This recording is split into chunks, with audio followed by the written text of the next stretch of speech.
Assalamualaikum warahmatullahi wabarakatuh. Halo semuanya, selamat datang dan selamat bergabung kembali di podcast STI Surakarta bersama saya Kori Farum di mata kuliah Ekonomi Kreatif.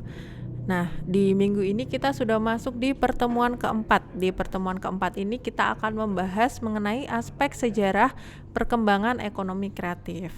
Langsung aja capaian pembelajarannya di minggu ini adalah mahasiswa diharapkan agar mampu memahami mengenai sejarah perkembangan ekonomi kreatif di dunia dan mampu memahami mengenai sejarah perkembangan ekonomi kreatif di Indonesia. Nah, sebelum kita membahas lebih lanjut mengenai sejarah perkembangan ekonomi kreatif di dunia, ini kita membahas dulu mengenai evolusi ekonomi kreatif.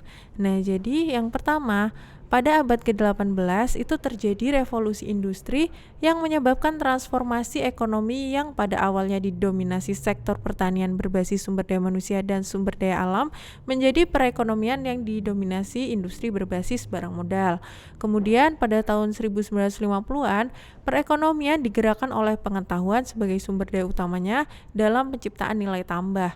Kemudian pada tahun 1995 ini terjadi globalisasi industri berbasis kreativitas yang membuat ekonomi kreatif semakin berkembang sejalan perkembangan teknologi informasi, sehingga ini disebut juga dengan gelombang keempat oleh John Hawkins atau gelombang ekonomi kreatif. Nah, ini untuk gambar skemanya, yang itu pertama ekonomi pertanian, kemudian terjadi revolusi industri, nah kemudian ekonomi informasi dan masuk ke ekonomi kreatif. Nah, kita masuk ke dalam sejarah perkembangan ekonomi kreatif di dunia. Nah, yang pertama ini perkembangan ekonomi kreatif diawali pada era pencerahan, yaitu tahun 1650 sampai 1850. Nah, sosok-sosok seperti Leonardo da Vinci dalam bidang seni, kemudian Isaac Newton dalam ilmu pengetahuan, dan Immanuel Kant dalam filsafat ini menjadi tonggak-tonggak pemikiran era tersebut. Dalam era ini, perkembangan peradaban dunia ini masih berpusat di negara-negara Eropa, terutama di Inggris, Jerman, Prancis, dan Italia. Kemudian perkembangan ekonomi kreatif selanjutnya adalah masa industrialisasi kreativitas dalam era industri, yaitu tahun 1850 sampai 1995. Memasuki akhir abad ke-19, industri dan media massa mulai berkembang secara pesat. Era ini dicirikan oleh meningkatnya gagasan-gagasan kewirausahaan, kemudian dan kreativitas yang meningkatkan kualitas hidup. Kreativitas tidak lagi dipahami sebagai campur tangan aristokrasi untuk mengembangkan seni dan budaya, namun dalam penerapannya pada kewirausahaan dan kompetisi industri itu sendiri. Selanjutnya ini perkembangan ekonomi kreatif selanjutnya ditandai dengan globalisasi kreativitas sebagai industri kreatif, yaitu pasca 1995. Perkembangan teknologi informasi dan komunikasi dunia serta sistem transformasi yang semakin mudah dan terjangkau menghantarkan dunia pada era globalisasi. Nah, memasuki era globalisasi, industri kreatif pertama yang muncul pada akhir 90-an mulai mengambil pasar global sebagai target utamanya. Nah, jadi dalam era ini, industri kreatif dicirikan terutama oleh pemanfaatan HKI sebagai sebuah sumber daya baru yang tidak terbatas, yaitu sumber daya intelektual.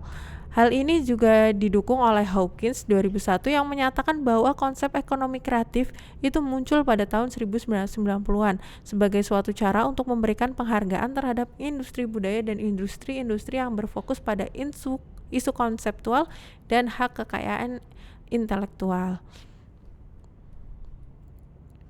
Nah, kemudian ekonomi kreatif ini terus berkembang seiring perkembangan teknologi informasi yang mengakibatkan terjadinya kolaborasi global dan kesamarataan baru dalam era industri kreatif, yaitu pasca 2005. Nah, jadi di era ini banyak muncul web 2.0 atau internet dua arah telah memungkinkan masyarakat untuk tidak hanya mengkonsumsi namun juga memproduksi karya dan informasi itu melalui internet gitu. Jadi udah muncul internet yang memudahkan masyarakat untuk memproduksi dan menginformasikan karya-karyanya melalui internet. Nah, kemudian ini ada rangkuman dari sejarah perkembangan ekonomi kreatif dunia dari tahun 1950 sampai 2015. Mungkin nggak kelihatan ya. Nanti bisa dilihat ya teman-teman di PPT-nya. Nanti PPT-nya akan saya share di Google Classroom. Nah, kemudian ini ada sejarah perkembangan ekonomi kreatif di Indonesia. Yang pertama itu pada periode 2005 dan 2000 sampai 2009. Jadi di Indonesia sendiri gagasan perkembangan ekonomi kreatif itu menguat setelah Presiden Susilo Bambang Yudhoyono dalam pidato pembukaan Inacraft 2005 menekankan pentingnya pengembangan industri kerajinan dan kreativitas bangsa. Jadi di Indonesia sendiri ekonomi kreatif itu menguat setelah Bapak Presiden Susilo Bambang Yudhoyono yang melakukan pidato dalam pembukaan Inacraft.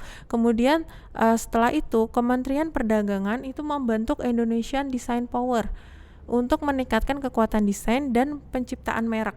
Kemudian di tahun 2007 pemerintah menyelenggarakan pameran khusus produk budaya Indonesia, yaitu Pekan Produk Budaya Indonesia atau PPBI dengan tema Bunga Rampai Produk Budaya Indonesia untuk Dunia. Kemudian untuk memasukkan agenda pengembangan ekonomi kreatif ke dalam agenda pengembangan nasional, Rencana Pengembangan Ekonomi Kreatif Indonesia hingga tahun 2005 ditetapkan dalam Instruksi Presiden nomor 6 tahun 2009 tentang pengembangan ekonomi kreatif. Nah, selanjutnya ini di periode 2010 sampai 2014.